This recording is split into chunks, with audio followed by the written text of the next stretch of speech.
2월 22일 저희들에게 주신 하나님 말씀 에스라 7장 11절로 28절까지 말씀입니다. 여호와의 계명의 말씀과 이스라엘에게 주신 율례 학자요 학자 겸 제사장인 에스라에게 아닥사스다 왕이 내린 조서의 초본은 아래와 같으니라. 모든 왕의 왕 아닥사스다는 하늘의 하나님의 율법의 완전한 학자 겸 제사장 에스라에게 조서를 내리노니 우리나라에 있는 이스라엘 백성과 그들 제사장들과 레위 사람들 중에 예루살렘으로 올라갈 뜻이 있는 자는 누구든지 너와 함께 갈지어다.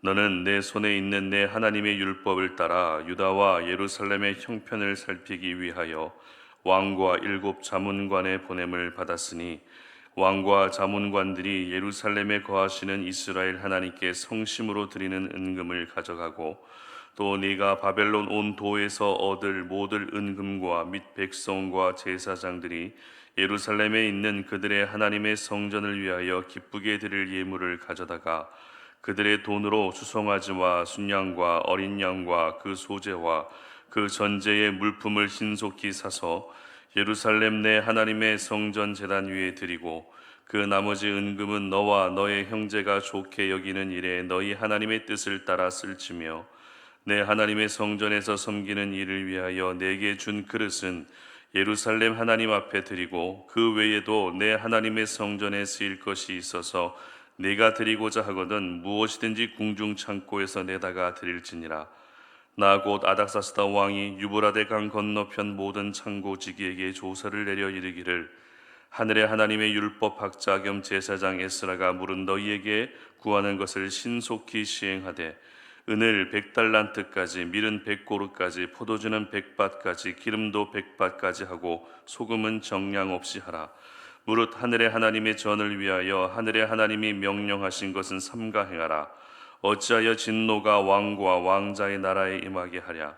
내가 너에게 이르노니 제사장들이나 레위 사람들이나 노래하는 자들이나 문지기들이나 느디님 사람들이나 혹 하나님의 성전에서 일하는 자들에게 조공과 관세와 동행세를 받는 것이 옳지 않으니라 하였노라.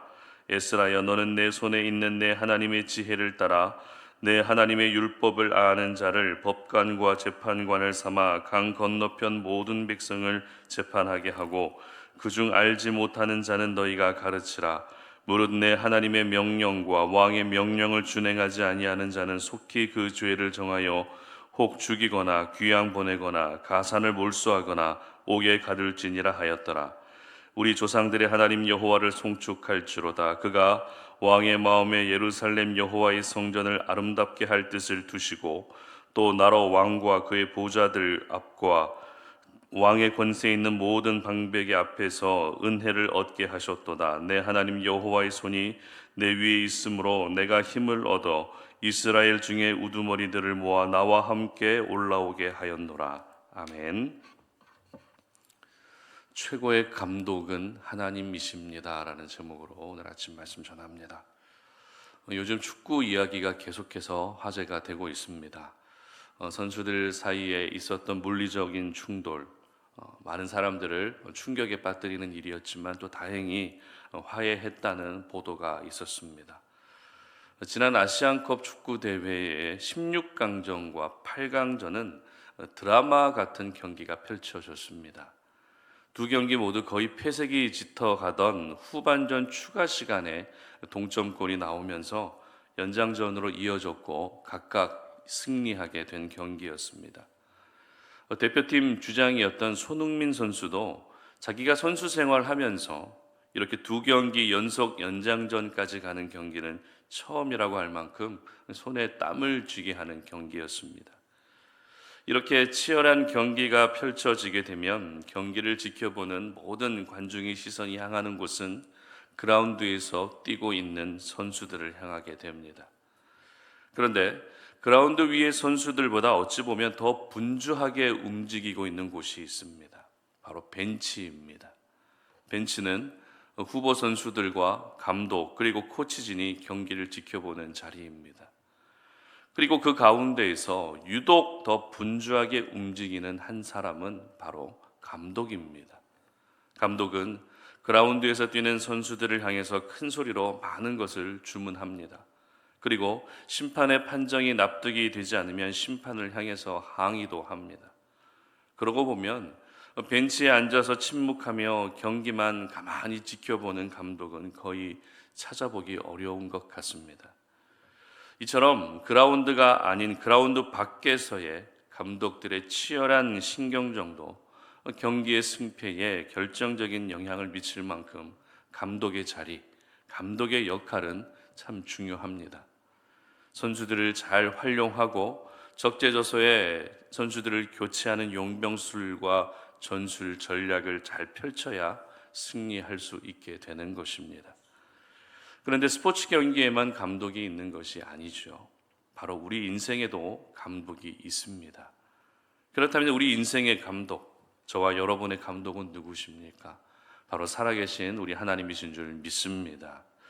오늘 본문은 에스라가 등장하는 본문입니다. 사실 에스라 1장부터 말씀을 묵상하면서 왜 지금까지 에스라는 나오지 않고 다른 사람들의 이름들만 계속해서 언급됐는지 의아해 하셨을 수도 있을 것 같습니다. 에스라 2장을 묵상하면서도 제가 말씀을 드렸고 또 주일 예배 때도 말씀드렸던 것처럼 포로 귀환은 모두 3번에 걸쳐서 이루어집니다. 1차 포로 귀환은 에스라서 전반부에 해당되는 사건이었죠. 스룹바벨이 백성들과 함께 포로 귀환하게 되면서 성전을 다시 짓게 됩니다. 그리고 3차 포로 귀환은 느헤미야를 필두로 이루어졌고 3차 포로 귀환의 목적은 성벽을 재건하는 것이었습니다. 그리고 오늘 본문에 해당되는 2차 포로 귀환은 에스라가 중심으로 포로 귀환이 이루어졌고 목적은 성전 재건을 마친 백성들의 영적 부흥 운동이었습니다. 이렇게 3번에 걸친 포로 귀환은 각각 분명한 목적을 가지고 하나님이 세우신 지도자를 통해서 이루어졌던 것입니다. 특별히 저희들이 오늘 2차 포로 귀환을 보면서 하게 되는 생각은 드디어 에스라가 등장했다라는 것입니다. 그렇게 에스라 1장부터 언급되지 않았던 에스라가 이제 드디어 언급되기 시작했다라는 것이죠. 하지만 저희들이 갑자기 에스라가 등장하는 것을 보며 그 에스라라고 하는 그 한 사람을 주목하기보다 그 에스라를 사용하시기 위해서 에스라를 등장시켰던 하나님께 더 주목해야 합니다. 왜냐하면 무너진 성전 공사를 모두 마치고 나서 이제는 목적을 달성한 백성들이 영적으로 나태해질 수 있는 상황에서 에스라가 등장했기 때문입니다. 이것은 결코 에스라의 의지에 의해서 이루어진 일이 아닙니다. 만약 에스라의 의지로만 2차 포로 귀환을 그렇게 주도했고 이루어 갔다면 결코 아닥사스 왕의 허락을 받아내는 것은 어려웠을 것입니다. 그러나 오늘 본문 12절과 13절 말씀 보시기 바랍니다. 모든 왕의 왕 아닥사스다는 하늘의 하나님의 율법의 완전한 학자 겸 제사장 에스라에게 조서를 내리노니 우리나라에 있는 이스라엘 백성과 그들 제사장들과 레위 사람들 중에 예루살렘으로 올라갈 뜻이 있는 자는 누구든지 너와 함께 갈지어다. 아멘. 왕이 이렇게 조서를 내리면서까지 예루살렘으로의 귀환을 허락해 주었다는 것입니다. 뿐만 아닙니다. 새로 지어진 성전을 위해서 필요한 모든 재정과 재물까지 전폭적으로 지원받게 됩니다. 이미 살펴봤던 것처럼 바사왕 고레스의 명령에 의해서 첫 번째 포로 귀환이 시작됐습니다. 그리고 다리오 왕에 의해서 중단된 성전 공사가 다시 재개될 수 있었고 오늘 본문의 아닥사스다 왕을 통해서 2차 포로 귀환이 이루어집니다.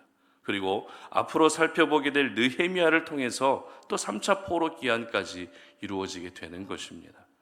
비록 중간에 성전 공사가 중단되는 일도 있었지만 결국에는 하나님이 뜻하신 바를 이루시는 것을 보면서 하나님의 일은 어떤 방법을 통해서든 반드시 이루어지게 되고 그 일을 이루시는 하나님은 이방 나라의 왕들까지도 사용하신다는 것을 알 수 있다는 것입니다. 이처럼 에스라를 중심으로 한 2차 포로 귀환은 에스라의 의욕, 에스라의 의지로 된 것이 아니라 철저한 하나님의 섭리와 간섭 속에 이루어진 일이었던 것입니다. 그래서 에스라는 27절 말씀에서 이렇게 고백합니다. 함께 읽어봅니다. 우리 조상들의 하나님 여호와를 송축할지로다. 그가 왕의 마음에 예루살렘 여호와의 성전을 아름답게 할 뜻을 두시고. 아멘. 무슨 말입니까? 하나님이 아닥사스다 왕의 마음 가운데 성전을 아름답게 할 뜻을 두셨다는 것입니다. 이 모든 것은 하나님의 일하심의 결과였다는 것입니다. 그리고 28절도 보시기 바랍니다. 또 나로 왕과 그의 보좌관들 앞과 왕의 권세 있는 모든 방백의 앞에서 은혜를 얻게 하셨도다. 내 하나님 여호와의 손이 내 위에 있으므로 내가 힘을 얻어 이스라엘 중에 우두머리들을 모아 나와 함께 올라오게 하였노라. 아멘. 에스라는 내 힘으로 한 것이 아니라 하나님의 손에 의해서 이 모든 일이 이루어졌고 하나님의 손이 나의 위에 있기 때문에 이 모든 일이 가능해졌다라고 분명하게 하나님이 하셨음을 고백했다는 것입니다. 성전 공사가 끝나고 영적 부흥 운동을 위해 에스라를 등장시키신 분은 하나님이십니다. 그리고 에스라가 자신의 역할을 잘 감당할 수 있도록 이방 나라의 왕들의 마음을 움직이신 분도 하나님이십니다. 그렇습니다. 하나님이 감독이십니다. 에스라는 그라운드를 누비는 선수일 뿐 감독은 아닙니다. 그리고 고레스 왕, 다리오 왕, 아닥사스다 왕까지 그들이 성전 공사를 허락해 주고 포로 귀환을 허락해 주었다고 해서 그들이 감독이 아니라 이방 나라의 왕들까지 사용하신 하나님이 바로 감독이셨습니다. 여러분, 하나님의 손은 에스라 위에도 있었고 이방 나라의 왕들 위에도 있었고 또 오늘을 살아가는 저와 여러분들 위에도 있는 줄 믿으시기를 바랍니다. 그러므로 하나님이 내 인생의 감독이심을 오늘 이 시간 기도하며 다시 한번 인정할 수 있었으면 좋겠습니다. 내가 아무리 용병술이 좋고 나의 전술 전략이 좋고 내가 신경전을 아무리 잘한다 해도 내가 감독이 되는 순간 일을 그르치게 될 뿐입니다. 내가 감독 행세를 하는 순간 진정한 감독이신 하나님을 관중석으로 퇴장시키는 것밖에 되지 않는다는 것입니다. 그리고 더 이상 내게 이래라 저래라 간섭하지 말고 그냥 멀리서 지켜보시라고 가장 교만한 모습을 보이게 되는 것입니다. 여러분, 감독이 왜 부담되는 자리일까요? 감독은 책임지는 자리이기 때문입니다. 그런데 중요한 것은 내가 감독처럼 지내다가 내가 원하는 대로 되지 않으면 우리는 책임지지 않습니다. 그리고 어떻게 합니까? 하나님께 모든 책임을 돌리고 하나님을 원망합니다. 그리고 하나님께 서운함을 느낍니다. 그러므로 책임지지 않을 것이라면 애초에 감독의 자리를 탐하는 것이 아니라 진정한 감독이신 하나님께 모든 인생의 주도권을 내어드릴 수 있었으면 좋겠습니다. 하나님이 운영하시는 대로 따라가는 것이 가장 안정된 삶입니다. 하나님이 이끄시는 대로 순종하는 것이 가장 순적한 삶입니다. 하나님이 일하시도록 모든 것을 맡겨드리는 것이 하나님의 손 아래에서 살아가는 길입니다. 바라기는 우리 성도님들 모두가 진정한 감독은 하나님이심을 믿고 하나님의 전술을 신뢰할 수 있었으면 좋겠습니다. 비록 내가 원하는 타이밍이 아니고 내가 생각한 방식이 아니라도 하나님의 전략은 가장 완벽한 전략입니다. 그리고 모든 세상의 죄와 유혹과 어둠의 영을 이길 수 있는 가장 완벽한 전술 전략입니다. 오늘 하루가 가장 위대하신 감독 우리 하나님을 신뢰하고 그 하나님의 전술 전략에 의해서 오늘도 여러분이 살아가는 모든 삶의 자리에서 반드시 승리하는 은혜가 있으시기를 주님의 이름으로 축복합니다. 함께 기도하겠습니다. 하나님 아버지 감사합니다. 오늘도 우리가 하나님의 말씀을 묵상하며 오늘도 우리의 삶을 돌아보고 오늘도 이 기도의 자리에서 하나님의 은혜를 구하며 나아갑니다. 아버지 하나님, 오늘도 우리가 이 땅을 살아가며 하나님의 그 전술에 의해서 하나님의 전략에 의해서 우리가 살아가기를 원합니다. 우리를 살리시는 분은 하나님이시고 우리를 승리의 길로 인도하여 주실 분도 하나님이시기 때문에 내가 감독 행세하며 사는 것이 아니라 하나님이 감독이심을 인정하며 살기를 원합니다. 가장 필요한 타이밍, 가장 중요한 타이밍에 에스라를 등장시키셔서 그를 통해서 놀라운 일들을 행하셨던 하나님의 그 전술을 신뢰하며 오늘도 하나님이 우리의 삶을 더 아름답게 인도해 주시고 하나님이 우리의 삶을 더 멋지게 인도해 주시기를 기도하며 나아가오니 우리 삶 가운데 하나님이 감독이 되셨을 때 주어지는 승리의 은혜가 있게 하여 주시옵소서. 모든 죄와 어둠의 영들에 승리하게 하시고 우리가 실패하지 않는 그런 하루가 되게 하여 주시옵소서. 감사드리며 예수님의 이름으로 기도드립니다. 아멘.